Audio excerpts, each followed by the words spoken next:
আওয়ামী লীগ সরকারের পতনের পর আত্মগোপনে থাকা অবস্থায় গ্রেপ্তার হয়েছেন আলোচিত সমালোচিত সাবেক শিক্ষামন্ত্রী দীপু মনি। গত ১১ বছরে পররাষ্ট্র, শিক্ষা ও সমাজ কল্যাণ মন্ত্রণালয়ের দায়িত্ব সামলেছেন তিনি। সবচেয়ে আলোচিত ছিলেন শিক্ষামন্ত্রী থাকাকালে।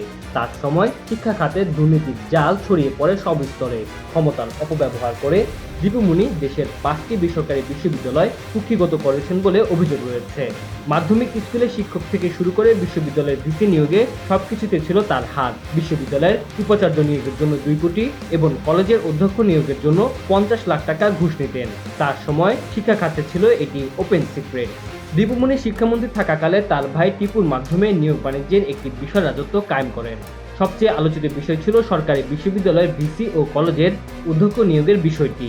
সরকারি বিশ্ববিদ্যালয়ের মধ্যে শুধু ঢাকা বিশ্ববিদ্যালয়, রাজশাহী বিশ্ববিদ্যালয়, চট্টগ্রাম বিশ্ববিদ্যালয়, জাহাঙ্গীরনগর বাদে সব বিশ্ববিদ্যালয়ের ভিসি নিয়োগে কম বেশি আর্থিক লেনদেন হয়েছে। শেষ সময় ২ কোটি দাও ভিসি হও এমন একটি কথা ছড়িয়ে পড়ে। এরপর দেশের পাবলিক বিশ্ববিদ্যালয়গুলোতে নিয়োগ বাণিজ্যে মেতে ওঠেন ভিসিরা। শিক্ষামন্ত্রী থাকাকালে ২০২২ সালে শীর্ষ বেসরকারি বিশ্ববিদ্যালয় নর্থ সাউথ ও মানারাত ইন্টারন্যাশনাল ইউনিভার্সিটির ট্রাস্টি বোর্ড পরিবর্তনের নামে আসলে এগুলো নিয়ন্ত্রণ নেয় একটি চক্র। এর নেপথ্যে ছিলেন দীপু মনি।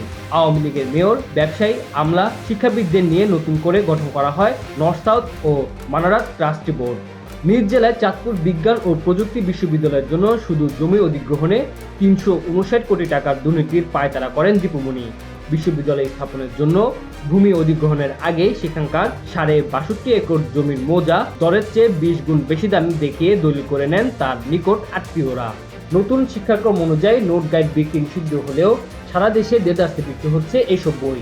এক গবেষণায় দেখা গেছে ৯৭% শিক্ষার্থী নোট বা গাইডের উপর নির্ভরশীল।